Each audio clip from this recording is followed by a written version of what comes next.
পরে মাশাআল্লাহ, কিন্তু পরে এটারে মেশিনের মতো সুবহানাল্লাহ সুবহানাল্লাহ সুবহানাল্লাহ সুবহানাল্লাহ সুবহানাল্লাহ কিচ্ছু হয় না। এটা হা উচ্চারণ না হলে তো তাসবিহ হয় না। শেষের গোল হাটা সাকিন করতে হবে এবং প্রত্যেকবারই নিঃশ্বাস ফেলতে হবে।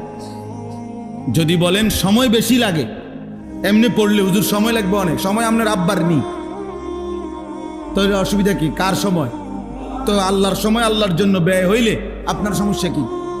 সময় যদি আপনার বাপের সম্পত্তি হইতো তাইলে না আপনি আটকায় রাখতেন। সময় আমার, বলেন আমাদের হায়াত আমার, সময় আমার। তো যার দেওয়া সময় তার জন্য বেশি ব্যয় হবে, অসুবিধা কোথায়? তাইলে আল্লাহ যা আপনারা আমার সময় হায়াত দিছেন এটাই তো শুকর।